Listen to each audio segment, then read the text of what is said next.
Dear audience, এখানে গল্প শুনতে আসছেন?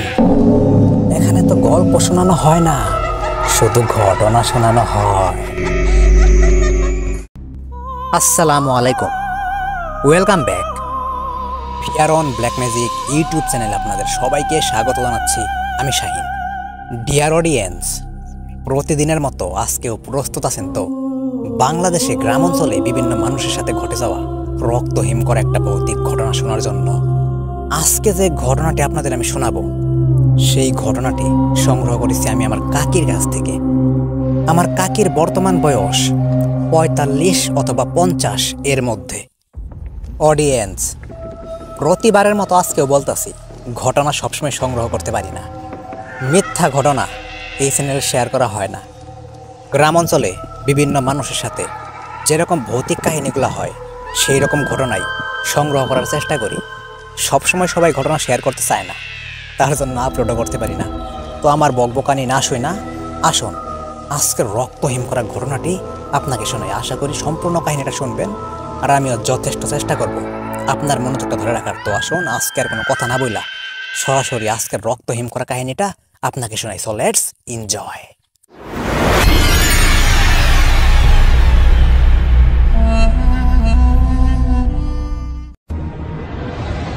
আজকের কাহিনীটা আমি শুনছি আমার কাকির কাছ থেকে। তো আমার কাকি আমায় যেভাবে বলছে, আমিও ঠিক সেভাবে বলার চেষ্টা করব। আমার বয়স তখন ১৬ বছর। তখনও বিয়ে হয় নাই। পড়ন্ত মন, দুরন্ত ছেলেবেলা। আমার বয়স যেহেতু কম, তো সেই রকমই আমার একটা বন্ধু আছে, অর্থাৎ বান্ধবী। তো শুধু ঘটনা শেয়ার করা হবে, বাহির থেকে কোনো কথা ঢোকানো হবে না। এতে কাহিনী যতটুকু হয় হবে। একদিন আমার বান্ধবীকে বলি, আজকে হয়তো ঝড় হবে, চল রাতের বেলা আম কুড়াইতে যাব। তো সেই রকমই আমার বান্ধবী দুপুরবেলা শুই না আমার কথাটা, বাসায় চলে যায়। ঠিক সন্ধ্যার দিকে, হ্যাঁ, আকাশে মেঘ, ঝড় শুরু হবে মনে হইতাছে। তো যেমন কথা ঠিক তেমনই কাজ।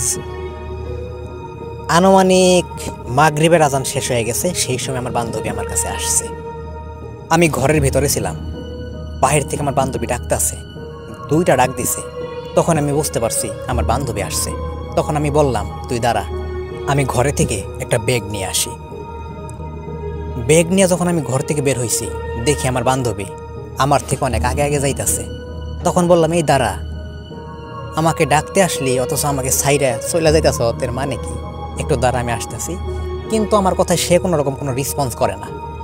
তো রেসপন্স করে না, আমি ভাবলাম কেমনে কি, যাই হোক। তো আমি তাকে ধরার জন্য মোটামুটি তার কাছাকাছি যাইতাছি, এবং এক পর্যায়ে তার কাছাকাছি আমি গেছি। তো আমাদের এলাকায় একটা আম গাছ ছিল। আম গাছ তো মোটামুটি অনেকগুলোই আছে। তো সেরকমই একটা আম গাছ ছিল, যে স্থানে মানুষ খুব একটা কম যায়। তো বললাম তো, ছোট সময় আমাদের তখন, উড়ন্ত মন দুরন্ত ছেলেবেলা। তো আমার বান্ধবী প্রথমে কোনো রকম কোনো কথা না বইলা সেই আম গাছের দিকে গেতাছে। তখন আমি জিজ্ঞেস করলাম, কিরে কই যাস? তখন আমার বান্ধবী বলে, আরে তুই তো আমাদের এলাকার ওই বড় আম গাছের খবর জানোস, ওখানে কিন্তু রাতে কোনো লোক যায় না। ওই গাছে কি পরিমাণে আম হয়েছে তুই তো জানোস, চল সেখানে যাই, আজকে হয়তো সবগুলো আম আমাদের কপালে আছে। তখন বললাম, ঠিক আছে চল। এই কথা বললে আমি তার সাথে রওনা দিই। আমি শুধু কথা বলতাছি, বিভিন্ন কথা জিজ্ঞেস করতেছি, কিন্তু সে কোনো আনসার করতেছে না। সে শুধু আমার থেকে একটু আগে আগে যাইতাছে। অবশেষে সেই গাছ পর্যন্ত পৌঁছানোর পর আমি দেখতে পারতাছি, আমি সর্বোচ্চ 1টা 2টা, কিছুক্ষণ পর পর একটা একটা করে আম পাইতাছি। কিন্তু আমার বান্ধবী এত পরিমাণে আম টুকাইতাছে, অথচ সে ব্যাগের মধ্যে থুইতাছে, তার ব্যাগ কিন্তু পূরণ হইতাছে না। সে যে পরিমাণে আম খুঁজে পাইতাছে, এই মুহূর্তে তার ব্যাগ একদম ফুল হয়ে যাওয়ার কথা, কিন্তু ফুল হইতাছে না। এক পর্যায়ে আমি 5 থেকে 7টা আম কুটলাম। আমার বান্ধবী দেখলাম অনেকগুলোই কুটতেছে, মোটামুটি অর্ধেক ব্যাগ একদম পূরণ করে ফেলাইছে। সেই সময় আমি আমার বান্ধবীকে বলি, কি রে, তুই এতগুলো আম টুকাইলে আমি দেখলাম, কিন্তু তোর ব্যাগ তো এখনো পূরণ হইল না, কেবল অর্ধেক। তখন শুধু আমার বান্ধবী বলে, আরে বাদ দে, এই গাছতলা এখন আর থাকবো না, চল তেঁতুল টুকাইতে যান। তখন বললাম, তেঁতুল? আচ্ছা চল, যেহেতু ঝড় বৃষ্টি হয়েছে, তার মধ্যে আমরা মেয়ে মানুষ, টক জিনিস খাইতে ভালো লাগে। তো আর বেশি চিন্তা ভাবনা না কইরা আমার বান্ধবীর সাথে একটা তেঁতুল গাছ আছে, যা কিনা সবাই বলে এই গাছে খারাপ কিছু থাকে, তো সেই গাছের উদ্দেশ্যে আমরা রওনা দিছি। ঠিক প্রথমবারের মতো আমার বান্ধবী আমার আগে আগে যাইতেছে। অবশেষে সেই নির্জন এরিয়া, সেই তেঁতুল গাছের তলায় আমরা দুজনে গিয়ে পৌঁছাই। ঠিক আগের মতোই আমার বান্ধবী প্রচুর পরিমাণে তেঁতুল টোকাইতেছে। শুধু আমি বুঝতে পারতাছি সে নিশা হইতাছে আর টোকাইয়া টোকাইয়া ব্যাগের মধ্যে রাখতেছে। তো সেই সময় আমার কাছে বিষয়টা একটু অদ্ভুত লাগে, কি ব্যাপার, আমিও মানুষ, আমার বান্ধবী সেও মানুষ, আমি পাইতাছি না অথচ আমার বান্ধবী এত পরিমাণে ঘুরতেছে, মানে কি? তো বললাম তো, আকাশে মেঘ, মাঝে মধ্যে বজ্রপাত হইতাছে, আকাশ চিলকাইতাছে। ঠিক সেই সময় আমি খেয়াল করি, যখন আমি একটা তেঁতুল টোকানোর জন্য মাটির দিকে নিচা হই, ঠিক সাথে সাথে আকাশে একটা ঝিলিক মারে এবং সেই ঝিলকানোর আলোতে আমি দেখতে পারি আমার বান্ধবীর পা, হয়তো মাটিতে না। ডিয়ার অডিয়েন্স, এইটুকু যখন বললো না, আমি নিজেই প্রচুর পরিমাণে ভয় পাইছি, বলে কি। তখন আকাশের আলো তো আর বেশিক্ষণ সময় থাকে না, আলোটা নিভে গেছে। তখন আমি ভাবতেছি এটা কি আমার বান্ধবী না অন্য কেউ, কথা বলতেছে না খুব একটা। তো সেই সময় ধীরে ধীরে আমি আমার বান্ধবীর কাছাকাছি যাই। যাওয়ার পর আমি যা দেখছি তা দেখার জন্য মোটেও প্রস্তুত ছিলাম না।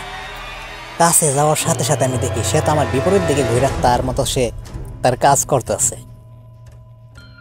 যখন আমি তাকে বলি, ফ্রেন্ড চল বাসার দিকে চলে যান, তখন সে শুধু আমায় একটা কথাই বলে, তোকে এখানে নিয়ে আসছি, এত সহজে তোরে ছাইরা দিব, আজকে জীবন নিয়ে ফিরবি কেমনে? এই তেঁতুল গাছের তেঁতুল নেওয়ার খুব শখ, তাই না? এইটা বলার পর যখন সেই মেয়েটা, মানে আমার বান্ধবী, আমার দিকে তাকাইছে, আমি দেখি একটা বীভৎস একটা মহিলা, তার মুখটা একদম কালো, একদম পোড়া, চোখগুলা জলজল করতেছে এবং তার পাগুলা মাটিতে নাই। সেই সময় আমার বয়স কম ছিল, তার জন্য হয়তো সেই সময় আমি সেন্সলেস হই নাই, নিজের মস্তিষ্কটা ঠিক রাখতে পারছি। এত জোরে একটা দৌড় দেই, দৌড় দিয়ে সোজা বাসায়, এবং বাসায় ঢোকার সাথে সাথে ঘরের সামনে আমি উপরে পইরা যাই এবং পড়ার পর আমার গালের এক সাইড ভালোভাবে কাইটা যায়। তো 2-3 দিন প্রচুর পরিমাণে জ্বর উঠে আমার শরীরে, তো তারপর আস্তে আস্তে ঠিক হয়ে যায়। তো এই ছিল আমার সাথে ঘটে যাওয়া একটা নির্মম ঘটনা, শুধু ভয়ের ঘটনা। তারপর থেকে রাতের বেলা আমি কোথাও যাই নাই। তো ডিয়ার অডিয়েন্স, এই কাহিনীটা এই পর্যন্তই। আশা করি কাহিনীটা ভালো লাগছে, যদি ভালো লাগে অবশ্যই একটা লাইক করবেন। আর আমার এই কাকির সাথে এইরকমই আর একটা ঘটনা আছে যা আমি শুনছি, অবশ্যই পরবর্তীতে শেয়ার করবো। কাহিনীটা হইতেছে একটা মাছকে নিয়ে, একটা মাছের সাথে কাহিনী হয়েছে, তাও সেটা শোল মাছ। তো আজকের মতো বিদায় নিচ্ছি, আসতেছে আগামীকাল একই সময় আবার রক্তহীনতার একটা ভৌতিক ঘটনা নিয়ে। তো সেই পর্যন্ত সবাই ভালো থাকবেন, সুস্থ থাকবেন এবং ফেয়ার অন ব্ল্যাক ম্যাজিক এই ছোট ইউটিউব চ্যানেলের সাথেই থাকবেন। ধন্যবাদ।